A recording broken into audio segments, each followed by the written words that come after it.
The war had been going on for so long that most beings in the galaxy could not remember when it started. Three great powers controlled everything. The Zephyrian Empire ruled from the center, their cities made of pure light floating in space. They believed they were the oldest and wisest race. The Corvan Federation spread like a plague across the outer rim, billions of insect-like creatures working as one mind. The Nexari Collective controlled all the trade routes between worlds, their tentacled ships carrying goods and secrets. For 800 years, these three powers had fought and traded and made deals. None could defeat the others completely. The galaxy was stuck in an endless dance of war and peace that never really changed anything. High Commander Zekthar of the Corvan Third Fleet did not care about the old wars today. His ships needed supplies, and his scouts had found an easy target. The blue-green world orbited a yellow star in a quiet part of space. The beings there had not even learned to travel between stars yet. Perfect. The planet shows signs of civilization, reported his scanning officer through the hive mind link. But their technology is very basic. No energy shields, no plasma weapons. They still burn chemicals for power. Zekthar clicked his mandibles in satisfaction. How many ships do they have in space? Only a few small stations around their world. Nothing that could threaten us. The High Commander felt the approval of the hive mind flowing through him. This would be a quick conquest.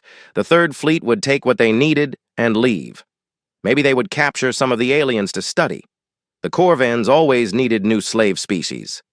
Send the advanced scouts. Full attack formation. We take their orbital stations first, then land on the surface. 12 Corvan warships moved toward Earth. Each ship was half a mile long, covered in dark armor that had survived battles across the galaxy. Their weapons had destroyed entire fleets. The humans had never seen anything like them. Captain Sarah Morrison stood on the bridge of the UES Defiance, Earth's newest battleship. She watched the alien ships appear on her screens and felt her heart racing. This was what they had trained for. But no one really believed it would happen. 12 ships incoming, reported her weapons officer. Design unknown.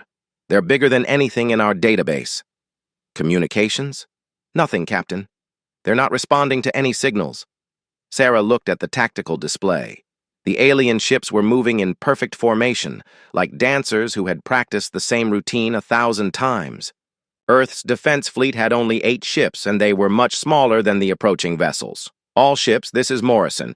Form defensive line around Station Alpha. Do not let them through. The UES Defiance and her sister ships move too. Intercept. They had been built using the best human technology. Nuclear engines, railguns that could fire projectiles at incredible speeds, and armor made from materials found in the asteroid belt. The ships were tough and fast, but they had never been tested in real combat. Zekthar watched the primitive ships position themselves between his fleet and their orbital station. "Look at them," he transmitted to his fleet. "They think they can fight us with those tiny vessels." "Should we demand surrender first?" asked his tactical officer. "No. We will destroy them quickly and move on. The hive mind has no time for games." The Corvan ships opened fire. Beams of superheated plasma erupted from their weapons. The same energy that had melted the armor of 100 enemy fleets.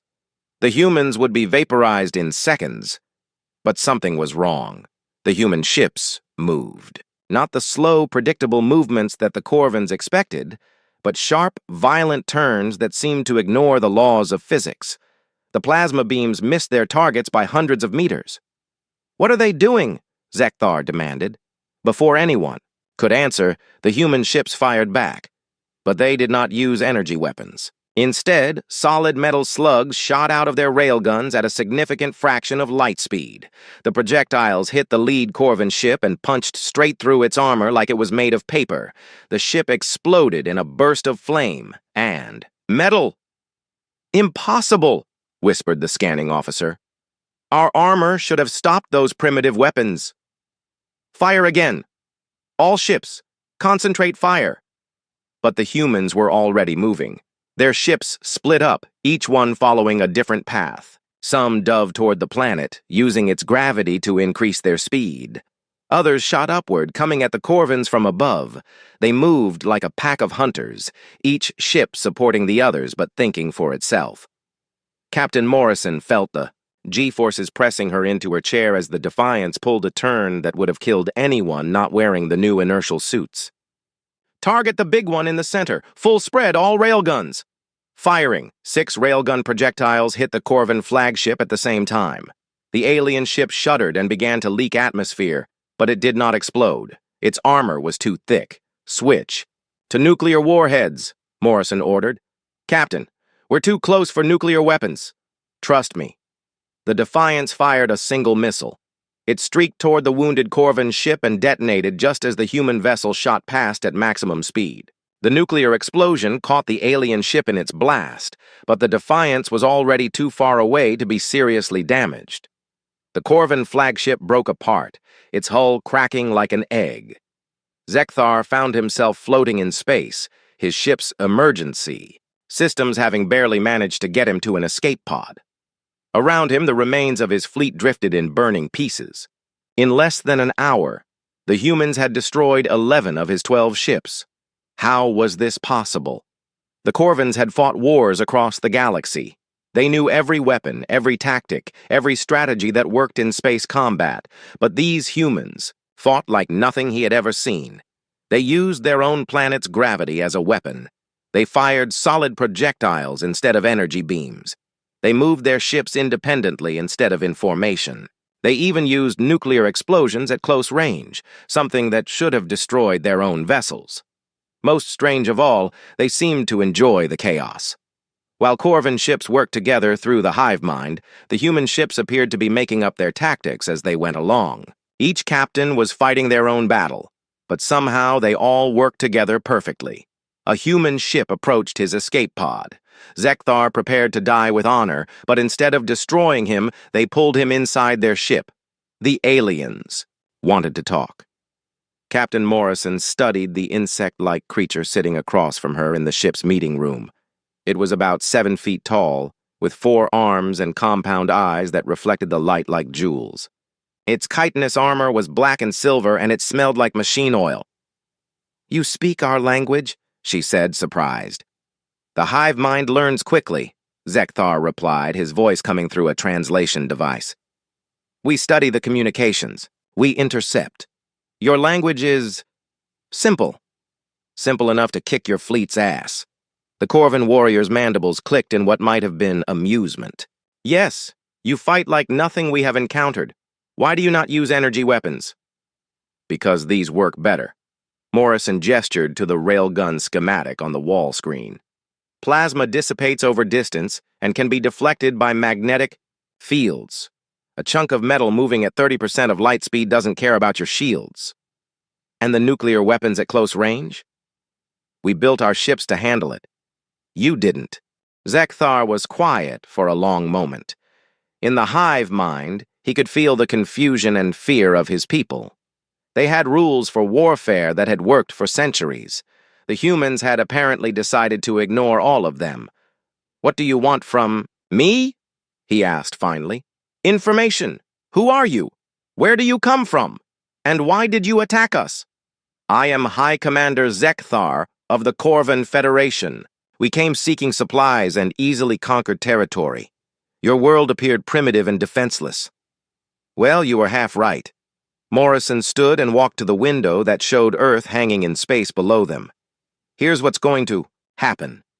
You're going to take a message back to your people. Tell them that Earth is not interested in being conquered, enslaved, or pushed around. If they want to talk, they can send diplomats. If they want to fight, they can send fleets. But if they attack our civilians again, we'll find their homeworlds and return the favor." "You do not understand," Zekthar said urgently. "The Corvin Federation controls thousands of worlds. Our fleets number in the millions of ships. You cannot fight us all." "Maybe not," Morrison admitted, "but we'll sure as hell try. And based on today's results, I think we'll do better than you expect." She turned back to face him. "There's something else you should know. This isn't even our best fleet. These ships were built 5 years ago. We've got newer designs that make them look like toys. And we're building more every day. Zekthar felt a chill run through his exoskeleton. The humans had destroyed his fleet with their older ships? What kind of race had the Corvins stumbled across? I will deliver your message, he said quietly. Good. Oh, and one more thing. Morrison smiled, but it was not a friendly expression. Tell your leaders that humans don't like bullies, and we have a very long memory for people who hurt our friends. 3 days later, Zekthar's escape pod was picked up by a Corvin patrol ship near the edge of human space. His report sent shockwaves through the Federation High Command and from there to every corner of the galaxy. The Zephyrian Emperor received the news in his crystal palace, floating in the void between stars. His energy-based form flickered with interest as he read the translated reports. Fascinating, he murmured to his advisors. A new race that destroys Corvin fleets with primitive weapons. We must learn more about these humans. In the Nexari trading halls, tentacled merchants whispered about the profit opportunities. A race that could build new weapons so quickly would need raw materials. There were fortunes to be made, but in the depths of Corvin space, the reaction was different. The hive mind raged at the defeat. No lesser species had ever humiliated them so completely. The humans would pay for their arrogance. War fleets began to gather in the darkness between stars. On Earth, Captain Morrison stood in the briefing room of Luna Base, looking at representatives from every nation. The first contact protocols that diplomats had written decades ago seemed almost laughable now. Ladies and gentlemen, she began, I have good news and bad news. The good news is that we're not alone in the universe and we just proved that we can defend ourselves. The bad news is that we've probably just started the biggest war in human history. The room erupted in questions, but Morrison held up her hand for silence. The question now is simple. Do we hide behind our star and hope they leave us alone? Or do we step out into the galaxy and show everyone that humanity is not going to be pushed around? Admiral Chen, Morrison's superior, stepped forward. The decision has already been made. We're not hiding. If there's going to be a war, we'll fight it on our terms, not theirs. Morrison nodded and activated the holographic display. It showed star charts that stretched across the local region of the galaxy, marking the territories of the three great powers. Then we better get ready. Because once this news spreads, the entire galaxy is going to want to know what makes humans so dangerous. She paused and looked around the room at the faces of Earth's leaders. And we're going to show them. News of the Corvin defeat reached every corner of the galaxy within days. The three great powers had maintained their balance for so long that any change sent ripples through space. A new player had entered the game, and everyone wanted to know what it meant for them. Ambassador Veltar of the Zephyrian Empire stood in the council chamber of his flagship, watching Earth grow larger on the main screen. His energy form flickered with careful thought as he prepared for humanity's first formal contact with galactic civilization. The reports from the Corvin survivor are difficult to believe, said his military advisor, a younger Zephyrian whose light pulsed with uncertainty. How can such a primitive species destroy an entire fleet? Perhaps they are not as primitive as we assumed, Veltar replied. The Emperor wishes to understand these humans before deciding how to deal with them.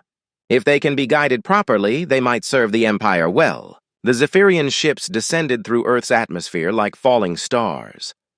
Unlike the brutal metal wedges of Corvan design, these vessels appeared to be made of crystallized light itself.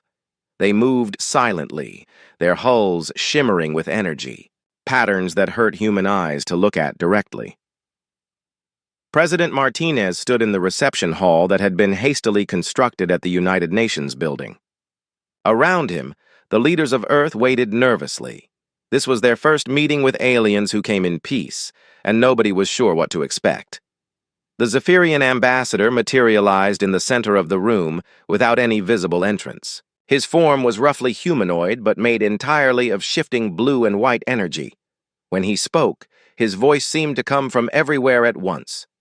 Greetings, people of Earth. I am Ambassador Veltar of the Zephyrian Empire.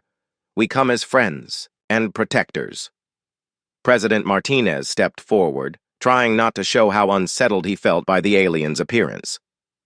Welcome to Earth, Ambassador. We're honored by your visit. Your recent conflict with the Corvins has brought you to our attention, Veltar continued. The galaxy is a dangerous place for young civilizations. The Empire has long served as guardian to lesser species, offering protection and guidance in exchange for loyalty and service. Dr. Elena Vasquez, Earth's chief xenobiologist, frowned at the translator's choice of words. Lesser species. Do not take offense, Veltar said, his form brightening slightly. All races must begin somewhere. The Zephyrians have walked among the stars for 50,000 years. We have learned much about survival in this hostile galaxy. You would benefit greatly from our wisdom. And what would this protection cost us? Asked General Kim, Earth's new head of planetary defense. Very little. You would place your military forces under Empire command, of course. Your industrial output would be directed towards supporting the greater good. Your people would be educated in proper galactic society. In return, you would be safe from threats like the Corvins. The room fell silent. President Martinez looked around at his advisors, seeing the same thought reflected in every face. They were being offered the chance to become servants. We appreciate your offer, Martinez said carefully, but humanity prefers to handle its own defense. Veltar's energy form pulsed with what might have been surprise. You misunderstand the situation. Without Empire protection, the Corvins will return in greater numbers. Your victory was impressive, but it was against a single scout fleet. When they send their war fleets, your small ships will not be enough. Then we'll build bigger ships, said General Kim. With what resources? What knowledge? You are children playing with toys while adults wage war with weapons that could crack planets. Dr. Vasquez stepped forward. Maybe we're children, but we're fast learners, and children sometimes see solutions that adults miss. Before Veltar could respond, alarms began sounding throughout the building. A new fleet had appeared in Earth's solar system. The Nexari Collective's trade flotilla was impossible to mistake for anything else.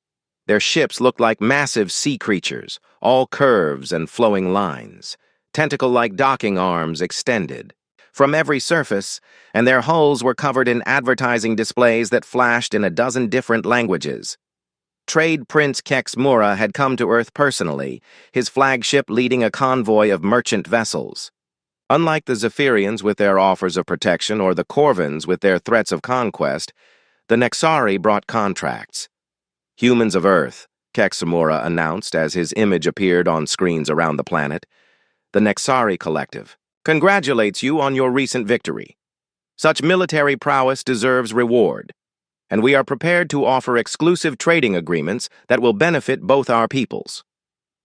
The Trade Prince's appearance was unsettling in a different way from the Zephyrians. He looked like a cross between an octopus and a jellyfish, his translucent body floating in a tank of liquid that his ship projected as a hologram.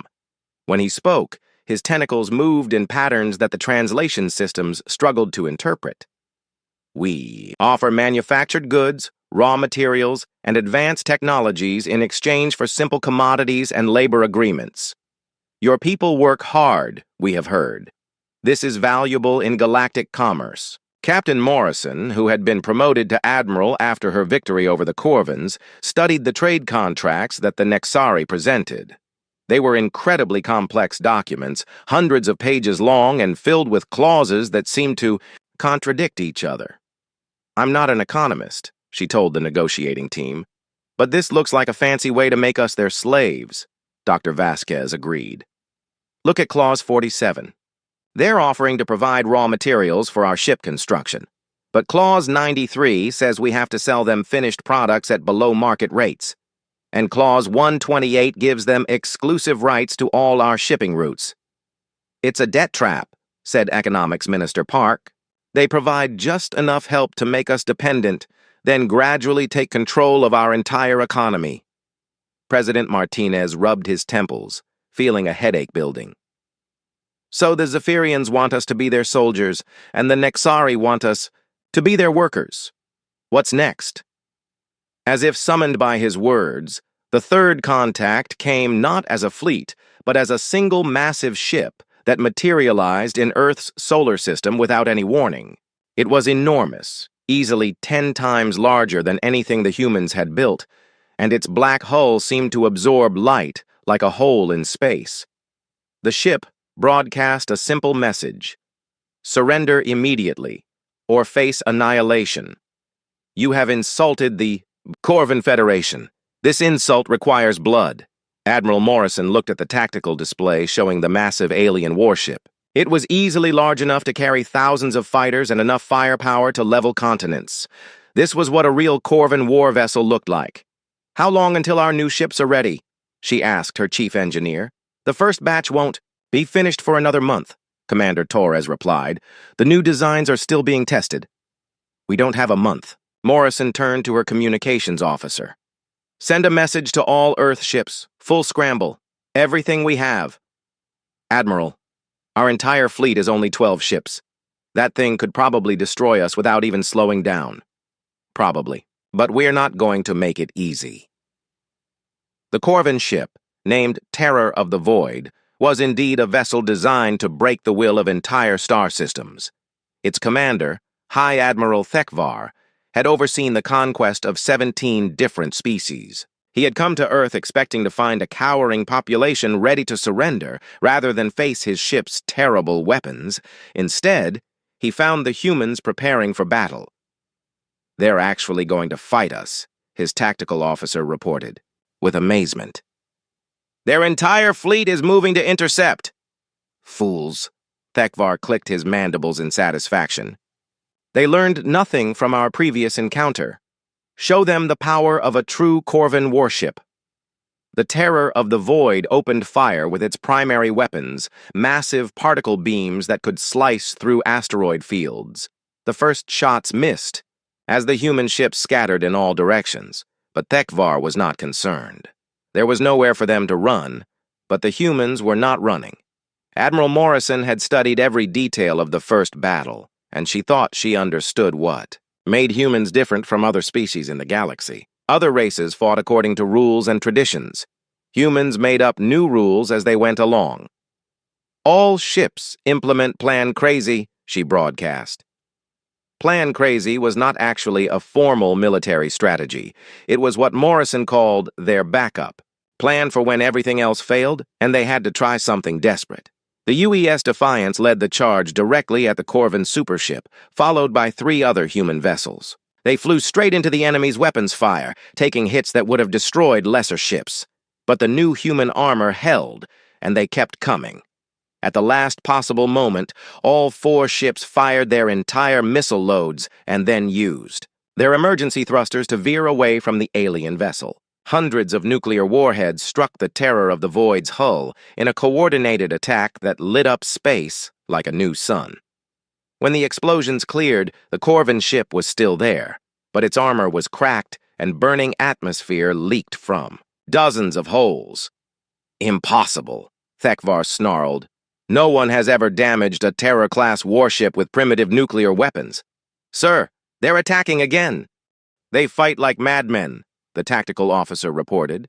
No formation, no coordination, no discipline. But Thekvar was beginning to understand. The humans did have coordination, just not the kind that the Corvins were used to. Instead of a hive mind controlling every ship, each human captain was making their own decisions while somehow supporting the overall attack. It was chaos, but it was directed chaos. The Terror of the Void fired everything it had, filling space with energy beams and plasma bolts. Several human ships took serious damage, but they kept fighting. One vessel, the UES Courage, had lost half its hull to a direct hit, but it still managed to ram a full spread of missiles into the Corvin ship's engine section. Hull breaches on decks 40 through 60, the damage control officer reported. Primary weapons offline, engine output down to 30%. Thekvar could not believe what he was hearing. 8 small human ships had crippled his mighty warship. How was this possible? The answer came when the human fleet regrouped for a final attack. Instead of charging in again, they positioned themselves around the Terror of the Void and began firing in carefully coordinated salvos. Each shot hit the same weak points that the previous attacks had created, gradually tearing the massive ship apart piece by piece. "Sir, we have to retreat," his second-in-command urged. "If we stay here, they'll destroy us." Thekvar's mandibles clicked in frustrated rage, but he was not stupid. "Signal withdrawal. Full retreat to the jump point." The terror of the void limped away from Earth, leaving behind debris from its damaged sections and the shattered remains of its reputation. For the second time, the humans had defeated a Corvan fleet, but this victory came with a cost. 3 human ships had been destroyed, and 2 more were so badly damaged they would need months of repairs. Earth's entire space fleet was reduced to 7 functional vessels. Admiral Morrison stood on the bridge of the Defiance, looking at the casualty reports. 43 good people had died defending their world, and she knew this was just the beginning. "Admiral," her communications officer called out, "we're receiving messages from the alien fleets. All 3 of them want to talk." Morrison sighed. The Zephyrians were probably going to increase their offers of protection. The Nexari would want to sell them replacement ships at inflated prices. And the Corvans would be planning their revenge. Put them through. Let's see what they have to say now.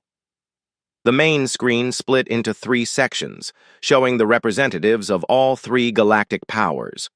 Ambassador Veltar's energy form pulsed with what might have been respect.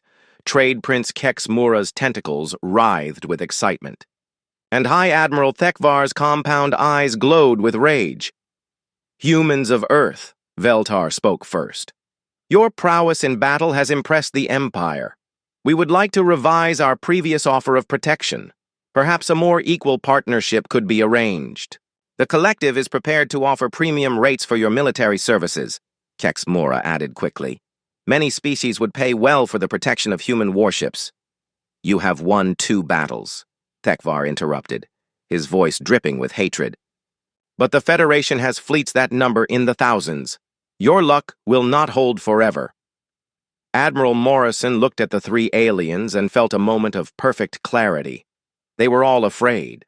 The ancient powers that had controlled the galaxy for centuries were suddenly uncertain, and humanity was the cause of that uncertainty. "Gentlemen," she said, using the term loosely, "you seem to be under the impression that we want to join your war. You're wrong. We don't want to be your protectors, your workers, or your enemies. We want to be left alone to build our own future." "That is not possible," Veltar replied.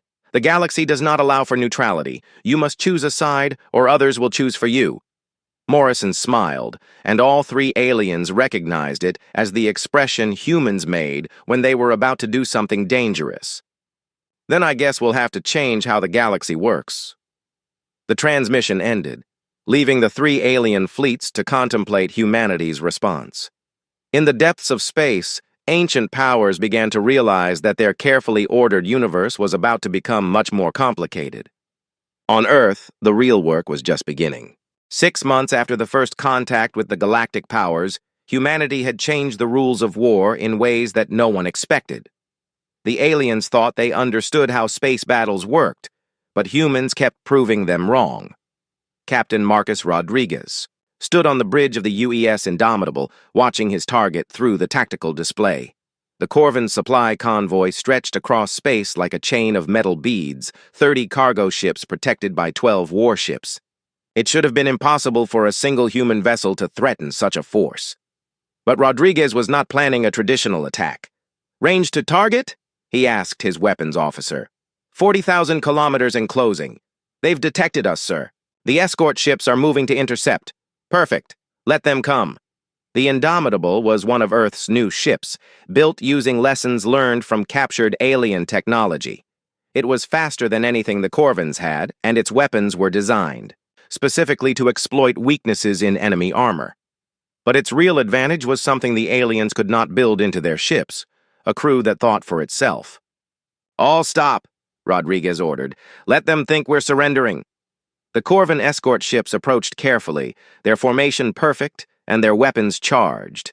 Through their hive-mind connection, they shared a single thought: capture the human vessel and learn its secrets. They had no idea what was about to happen. Now, Rodriguez said quietly. The Indomitable did not fire its weapons. Instead, it released a cloud of tiny objects that looked like debris on Corvin's sensors. The enemy ships ignored them, focusing on the human vessel that appeared to be dead. In space. The objects were not debris. They were humans in spacesuits, each one carrying a fusion charge and a thruster pack. Lieutenant Sarah Kim felt her heart pounding as she guided her suit toward the nearest Corvin ship. This was insane, even by human standards. No military in the galaxy used infantry tactics in space combat. The aliens would never see it coming. "Boarding teams, sound off," Rodriguez's voice crackled in her earpiece. "Team Alpha in position. Team Beta ready. Team Charlie standing by." 40 humans in powered armor attached themselves to the hulls of the Corvin escort ships. They used magnetic clamps and plasma cutters to breach the enemy hulls, then slipped inside like ghosts. The Corvin crews never knew what hit them. The hive mind was used to sharing information instantly between all members, but it was not designed to handle the chaos that humans brought with them. Suddenly, 12 ships were reporting boarders in different locations, all moving in unpredictable patterns and using weapons that the Corvins had never seen before. "Engine room secured," Kim reported as her team finished placing charges throughout the escort ship's power systems. 30 seconds to detonation. All around the convoy, similar reports came in. The humans were not trying to capture the ships. They were sabotaging them from the inside, then escaping before the explosions destroyed everything.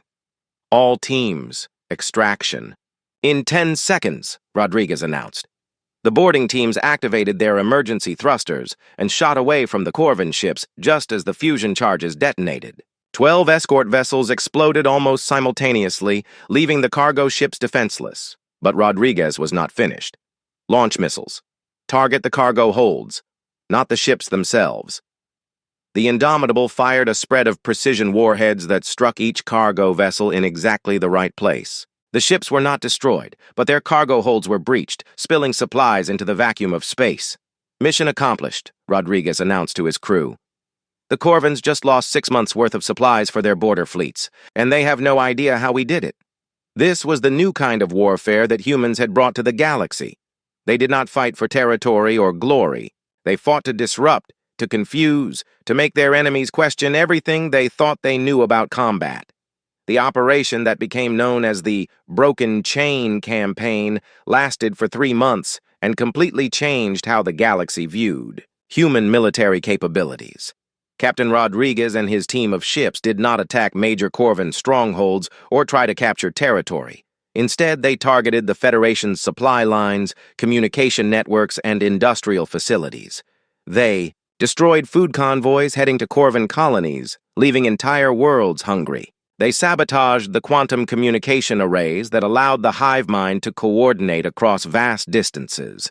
They raided shipyards and manufacturing plants, always striking where the enemy least expected them. Most importantly, they rescued prisoners. The Corvins had been enslaving other species for centuries, using them as workers in their industrial complexes.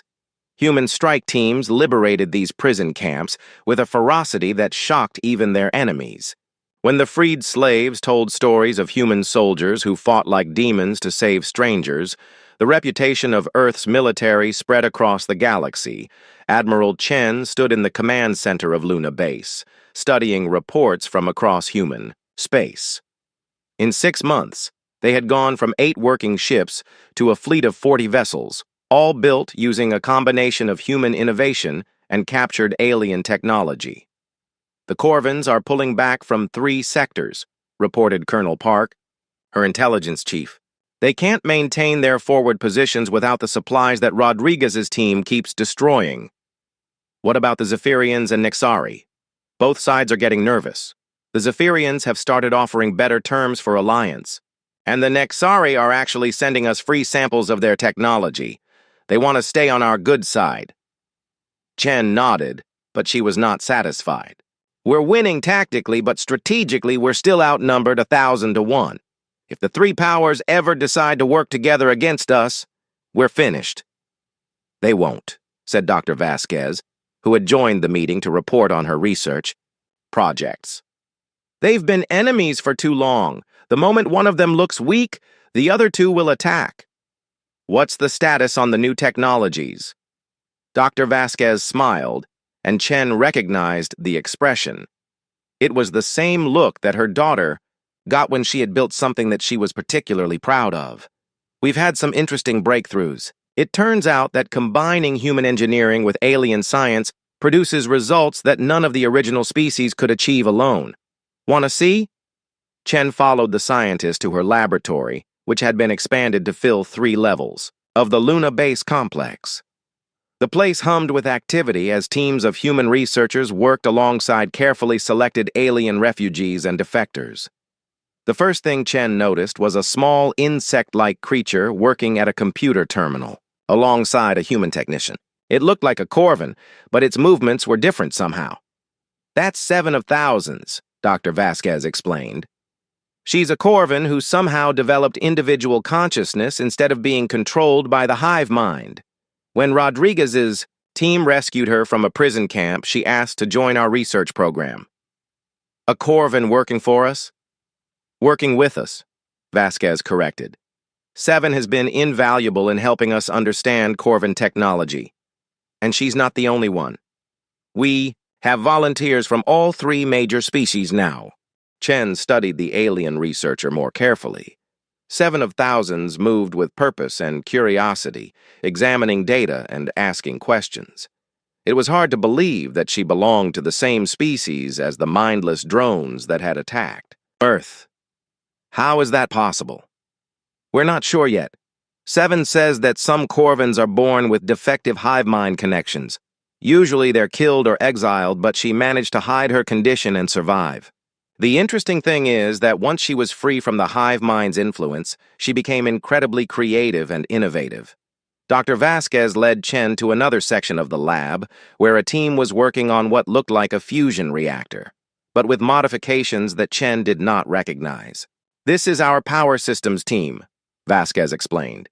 We're combining human fusion technology with Zephyrian energy manipulation and Nexari materials science. The result is a power source that's 3 times more efficient than anything any of us could build alone. And the other powers don't know about this? They can't imagine it. Each species thinks their way is the best way. The idea of combining different approaches is literally inconceivable to them. Chen watched the mixed teams working together, humans and aliens sharing ideas and building on each other's knowledge. It was the kind of cooperation that the galaxy had never seen before. How long until we can put this technology into production? The first prototype ships should be ready in 2 months. After that, it's just a matter of scaling up manufacturing. Chen felt a surge of hope. Maybe humanity could survive after all. But their success was not going unnoticed. In the crystal palaces of the Zephyrian Empire, Emperor Luxandra studied reports of human activities with growing concern. His energy form flickered with patterns that his advisors recognized as deep thought. These humans are becoming dangerous, he said to his war council. Not because of their military strength, but because of their ideas. My lord? Asked General Fortum, his most trusted military advisor. They are convincing members of other species to work with them as equals. This is a threat to the natural order of the galaxy. If other races begin to believe that they do not need our guidance, should we crush them before they spread this poison further? The Emperor considered this for a long moment. Not yet. First, we must understand how they achieve such cooperation. Perhaps their methods can be adapted to serve the Empire. In the trading halls of the Nexari Collective, similar conversations were taking place. Trade Prince Kex Mura floated in his tank, his tentacles writhing with agitation as he studied profit reports. The humans are disrupting our business model, he announced to his council of merchants. They share technology freely instead of selling it. They rescue slaves instead of buying them. They treat other species as partners instead of customers. Should we cut off trade with them? Asked one of his advisors. No, their technology is too valuable and their military is too dangerous. But we must find a way to control them before They destroy the economic systems that keep the galaxy stable. Deep in Corvan space, the response was more direct. War leader Prime Vectar stood before the assembled commanders of the Federation's main battle fleets. His massive form dominated the chamber, his chitinous armor scarred from 100 battles. "The humans have humiliated us twice," he declared, his voice carrying the authority of the hive mind itself. "They have disrupted our supply lines and freed our workers. They have shown other species that the Federation can be defeated." "What are your orders, War Leader Prime?" asked one of the fleet commanders. "Gather all available ships. Call in every favor and alliance we have. The humans think they can change the galaxy with their small fleet and their strange ideas. We will show them the price of defying the Federation. What if the Zephyrians or Nexari interfere?" Vectar's mandibles clicked in what passed for a smile among his species. "Let them try. Once we crush the humans, the other powers will remember why they fear us." The largest military force in Corvan history began to assemble in the depths of space. 3,000 ships, carrying enough firepower to destroy entire star systems. It was a fleet designed to end the human threat once and for all. But on Earth, humanity was not waiting passively for the next attack. Captain Rodriguez had returned from his latest mission to find the entire planet transformed. Shipyards that had been under construction were now online and producing vessels at an incredible rate. The new ships incorporated technologies from all 3 alien species, but they were unmistakably human in design. "How many ships do we have now?" he asked Admiral Chen during his debriefing. 80 combat vessels, with more coming online every week, plus support ships, civilian transports, and the new colony ships. "Colony ships?" Chen smiled. "We're not just defending Earth anymore, Marcus. We're expanding. 12 human colonies are already established, with more planned. If they want to fight us, they'll have to find us first." Rodriguez studied the star charts showing human expansion.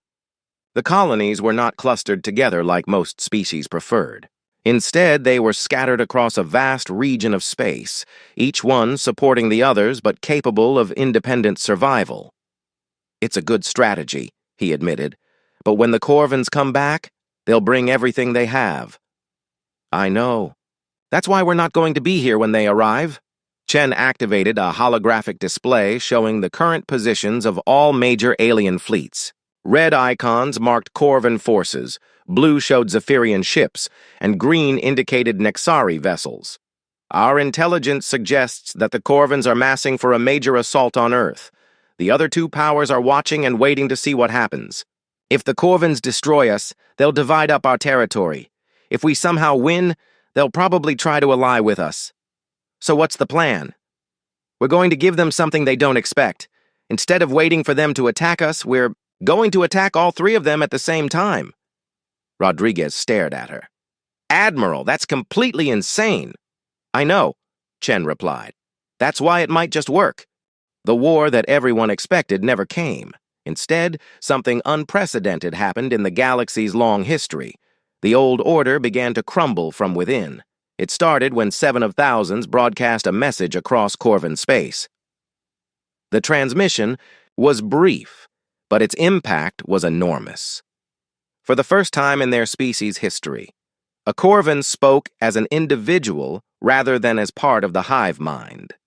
"I am 7 of Thousands, and I choose freedom," she said, her voice carrying across 1,000 worlds.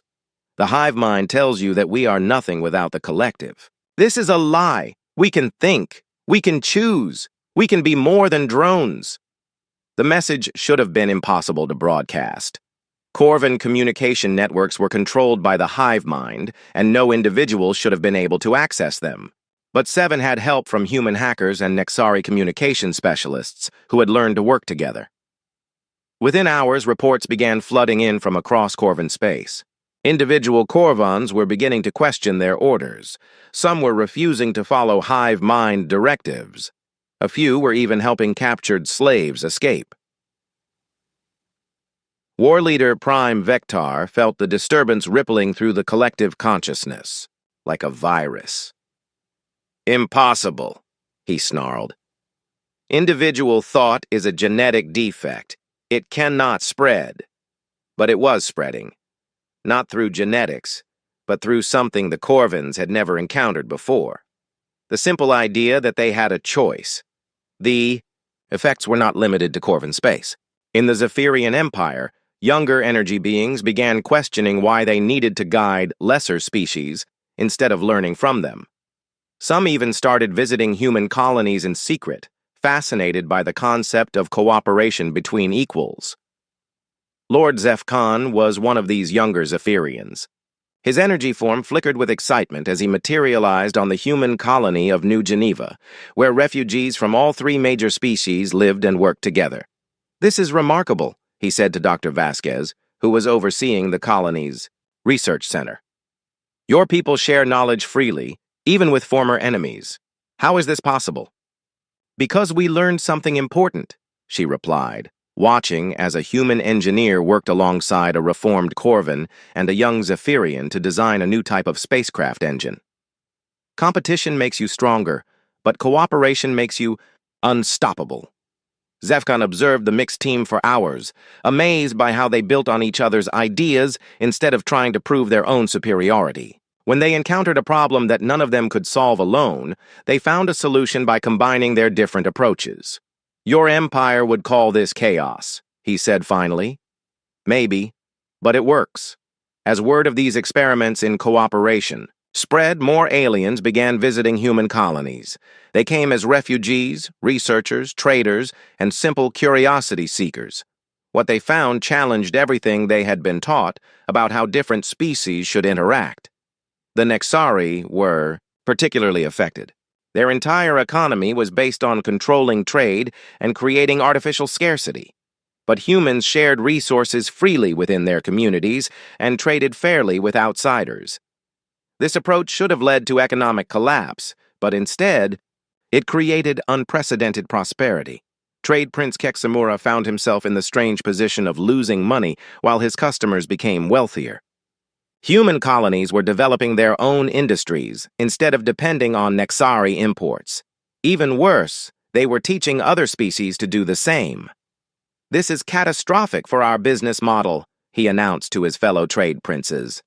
"If every species becomes self-sufficient, what will they need us for?" "Perhaps," suggested Trade Prince Yiltheta, who had been spending time studying human economic systems. "We need a new business model."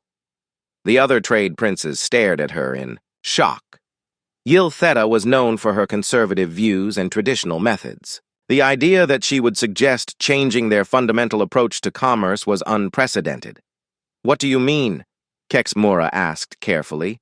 "I mean that the humans have shown us something we never considered. Instead of profiting from scarcity and dependence, we could profit from abundance and partnership. Help our customers succeed, and they will have more resources to trade with us." It was a radical concept that would have been dismissed immediately under normal circumstances. But these were not normal circumstances. The old ways were failing, and even the most traditional Nexari were beginning to consider alternatives. Meanwhile, on Earth, Admiral Chen was dealing with a crisis of success. Human space was expanding so rapidly that it was becoming difficult to maintain communication and coordination between colonies. "We have 43 colonies now, with 12 more planned for next month," reported Colonel Park. "Our population is spreading across a volume of space larger than any single alien empire." "That's good for our survival, but bad for our unity," Chen replied. "We need to maintain human values and cooperation while allowing each colony to develop independently."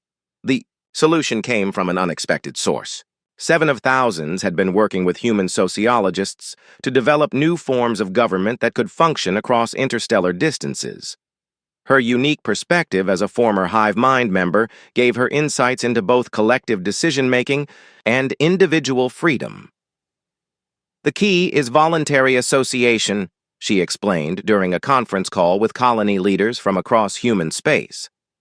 "Each community chooses to participate in the larger human civilization, but they are not forced to do so. This creates unity through shared values rather than imposed control." Captain Rodriguez, who was attending the meeting from his flagship, nodded in agreement. It's like our military tactics. Each ship works independently, but they all support the same goal. The new system of governance that emerged from these discussions was unlike anything the galaxy had seen before. Human colonies were linked by shared principles and mutual aid, but each one was free to develop its own culture and approaches to local problems.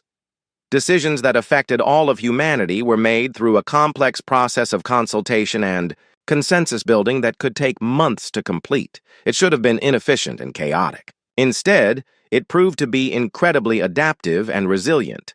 When Corvan raiders attacked the colony of New Harmony, 17 other human settlements immediately sent aid without being ordered to do so.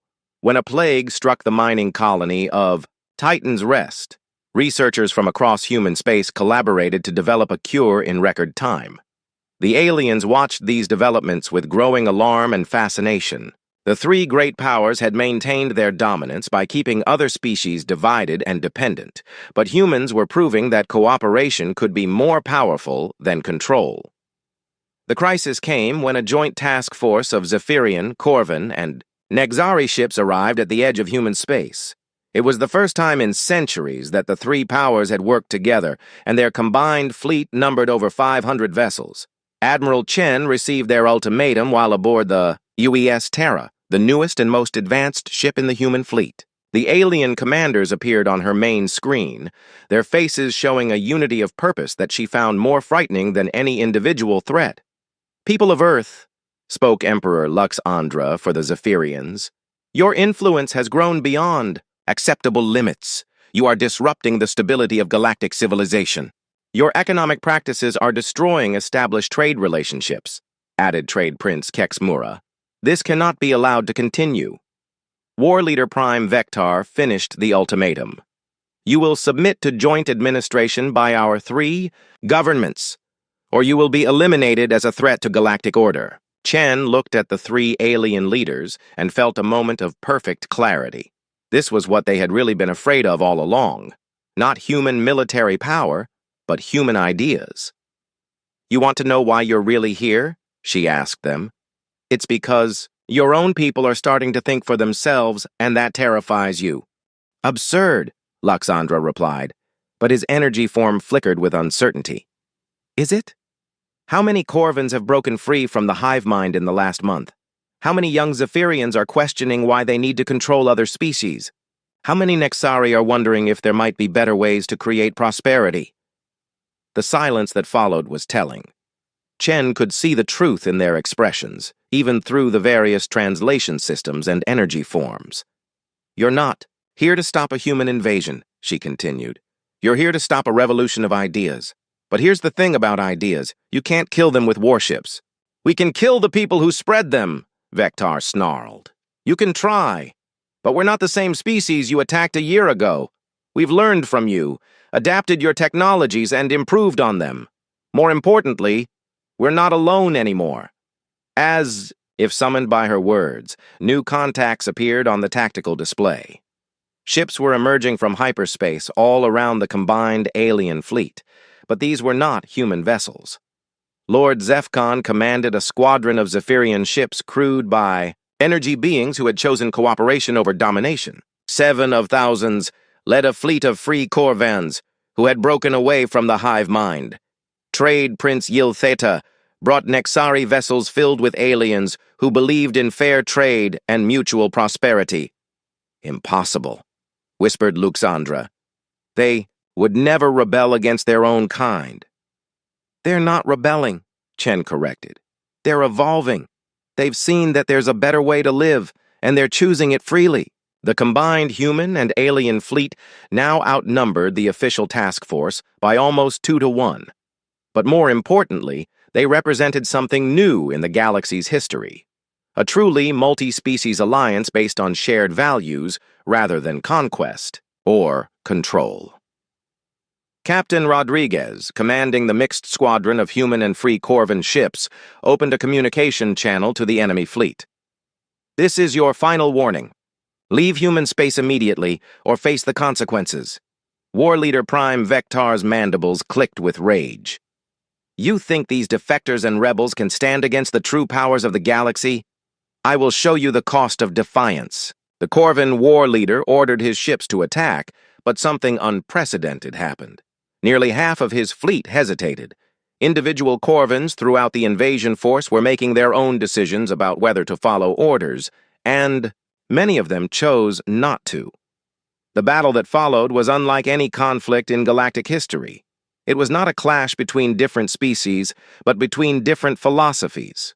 On one side were those who believed in hierarchy, control, and the dominance of the strong over the weak. On the other were those who believed in cooperation, freedom, and the strength that came from unity in diversity. The old powers had superior numbers and more advanced weapons, but they could not overcome the chaos that individual thinking had introduced into their ranks. Corvin ships broke formation as their crews argued about orders. Zephyrian vessels flickered with uncertainty as their captains questioned the righteousness of their cause. Even some Nexari traders began to wonder if they were on the wrong side. Admiral Chen watched the battle unfold and realized that humanity had already won the most important victory. They had not just defended their territory, they had changed the galaxy itself. All ships, cease fire, she ordered when it became clear that the enemy fleet was in complete disarray. Admiral? Asked her tactical officer. The fighting is over. Now comes the hard part. Chen opened a channel to all ships, both friendly and hostile. This is Admiral Chen of the human space fleet. To those who wish to continue the old ways of control and conquest, you are free to leave.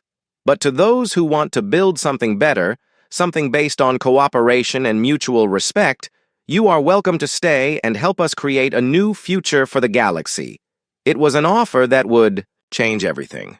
3 years after the failed invasion, the galaxy looked nothing like it had before humanity stepped into the ancient conflict. The old order had not collapsed overnight, but it had transformed into something unprecedented in galactic history. Dr. Elena Vasquez stood in the central chamber of Research Station Alpha, a massive facility that orbited the neutron star designated as Beacon 1. Around her, beings from dozens of different species worked together on the most ambitious project ever, attempted, decoding the final message of the progenitors.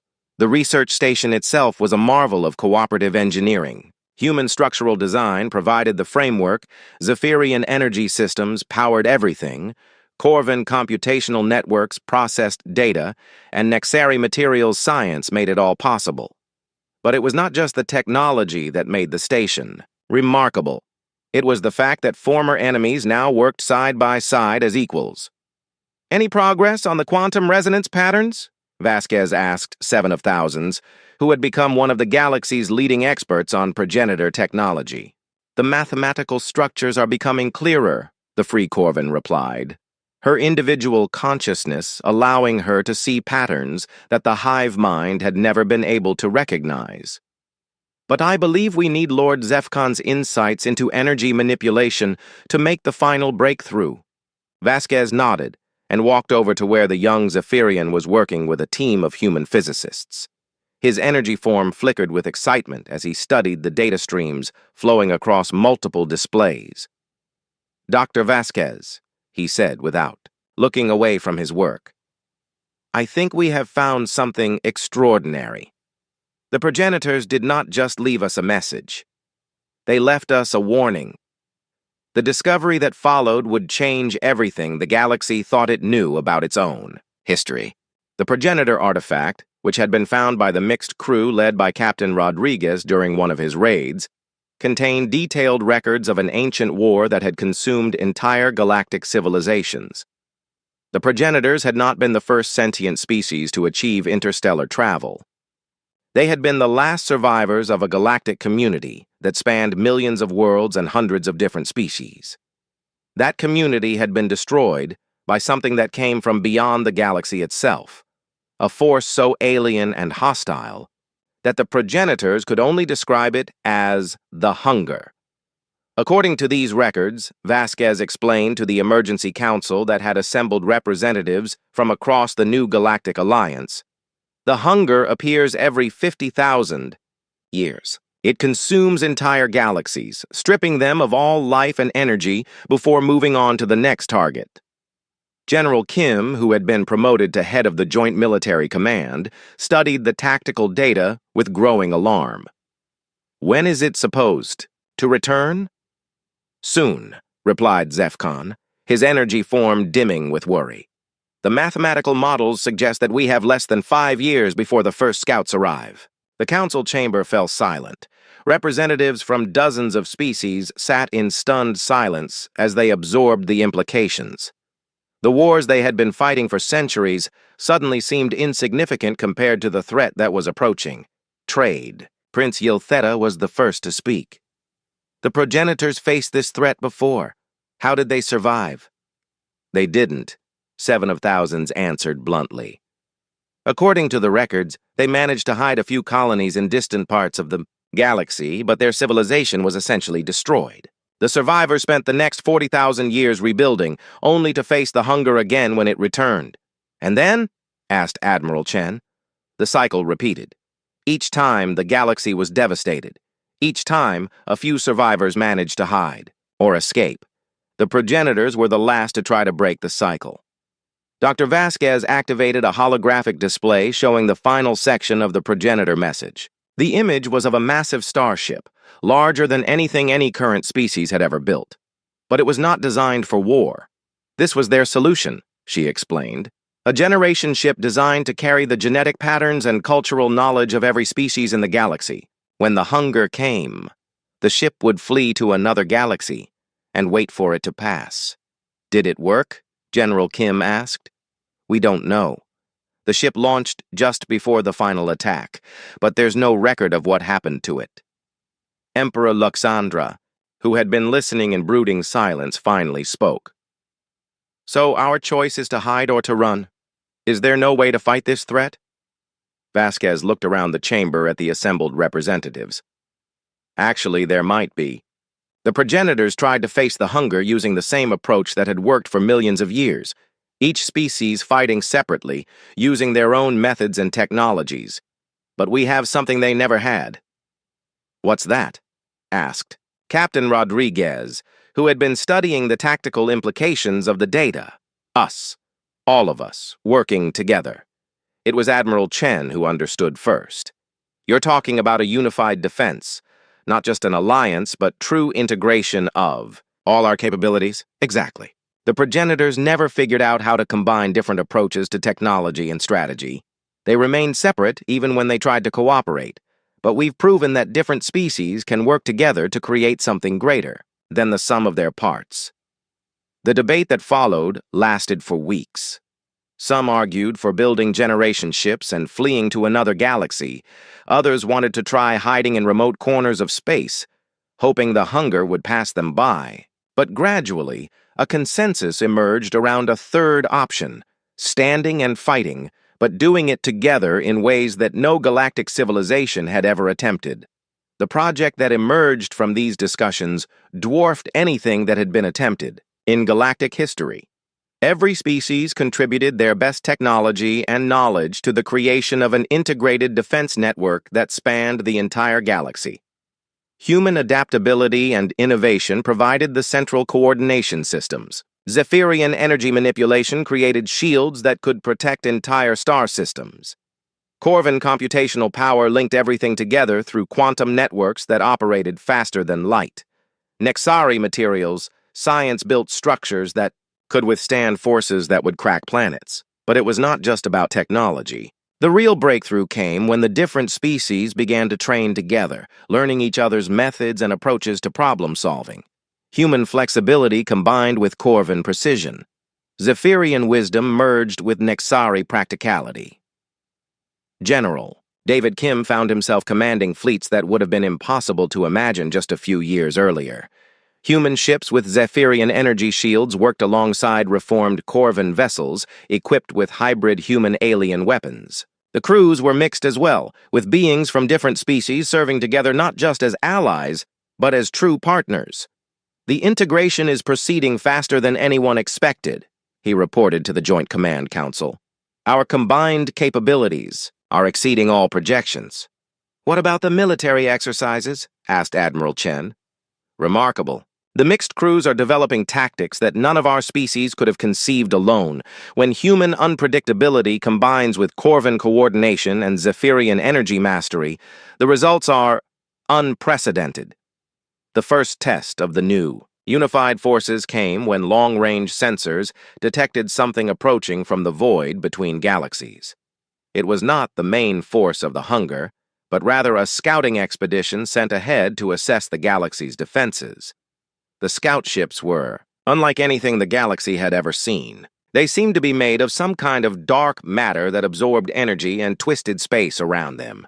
Traditional weapons had no effect, and conventional shields offered no protection. But the integrated defense fleet was not conventional. Captain Rodriguez, now commanding a mixed human Corvan Zephyrian squadron, led the first engagement with the alien scouts. His ships used tactics that combined human boarding actions with Corvan swarm coordination and Zephyrian energy manipulation. Target the void ships with quantum resonance torpedoes, he ordered, using weapons that had been developed by combining technologies from all four major species. Corvan ships, maintain formation pattern 7. Zephyrian vessels, channel energy through the resonance field. The battle that followed demonstrated the power of true cooperation. The human ships provided unpredictable movement patterns that confused the enemy. The Corvan vessels maintained perfect coordination while adapting to rapidly changing conditions. The Zephyrian ships channeled energy in ways that disrupted the alien vessel's dark matter composition. For the first time in 50,000 years, the scouts of the hunger were defeated. But the victory came with a cost. The alien ships transmitted a final message before being destroyed, sending information about the galaxy's defenses back to the main force. They know we're here, Rodriguez reported to the Joint Command. And they know we can fight back. Dr. Vasquez studied the data from the battle with growing excitement. This is actually good news, she announced to the surprised council. The hunger has never faced unified resistance before. They're used to dealing with fragmented civilizations that fight separately. Our integrated approach confused them. How can you tell? Asked General Kim. Look at their attack patterns. They tried to isolate and destroy individual ships, the same tactics that worked against divided enemies. But when our ships supported each other and combined their capabilities, the aliens had no effective counter-strategy. 7 of thousands, who had been analyzing the quantum signatures left by the destroyed scout ships, made an even more significant discovery. The enemy vessels show signs of standardized construction, she reported. They are not adapting their technology or tactics. They are using the same methods that worked 50,000 years ago. Which means they're vulnerable to something they've never encountered before, Chen realized. True galactic unity. The preparations for the main battle intensified. Across the galaxy, former enemies worked together to build the most sophisticated defense network ever conceived. Artificial intelligence systems that combined human creativity with Corvan logic coordinated resources across millions of worlds. Zephyrian energy barriers protected entire sectors of space. Nexari trade networks ensured that every system had the supplies it needed. But perhaps most importantly, the different species were learning to think as one while maintaining their individual strengths. When the main force of the hunger finally arrived at the edge of the galaxy, they found something that had never existed before in their long history of conquest. A unified civilization that was stronger because of its diversity, not despite it. The final battle lasted for months and ranged across hundreds of star systems. The hunger brought weapons that could unravel matter at the quantum level and ships that existed partially outside normal space-time. They had destroyed 1,000 galactic civilizations using these tools. But they had never faced an enemy that could adapt in real time, combining technologies and strategies in ways that their ancient programming could not predict or counter.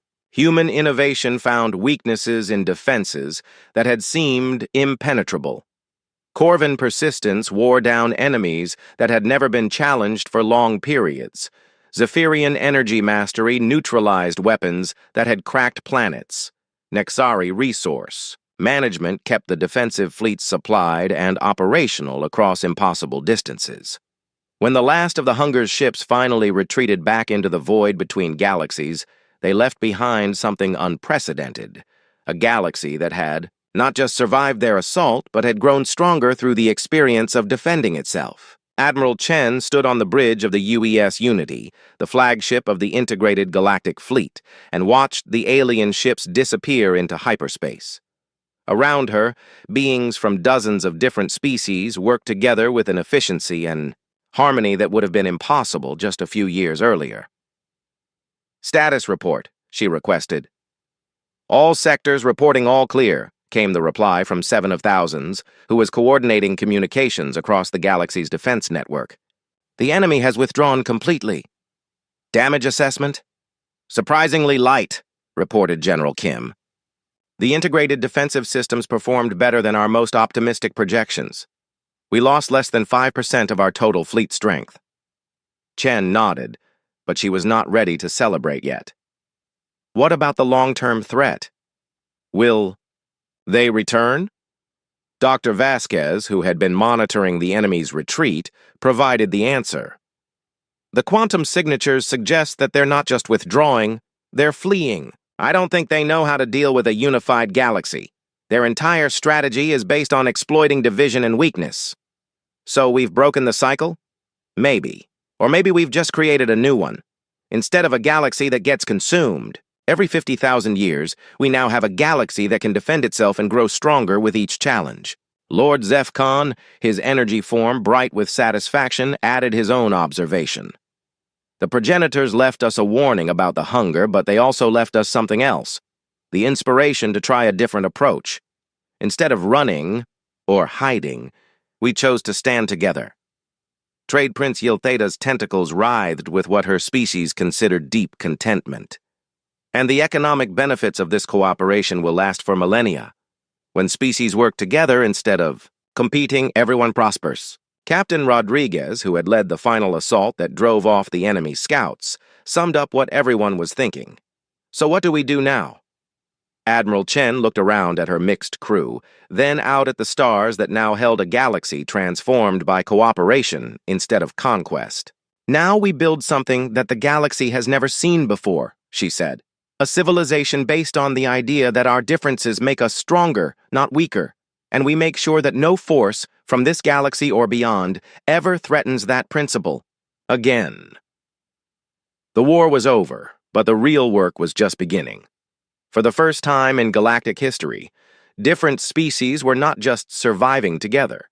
They were thriving together, creating a future that none of them could have achieved alone. And in the depths of space, on research stations and colonies and ships that carried the dreams of 100 different species, beings who had once been enemies now worked side by side to build something unprecedented. A galaxy united not by conquest, but by choice. The old powers had finally learned the lesson that humanity had tried to teach them from the beginning, that cooperation was not weakness, but the greatest strength of all.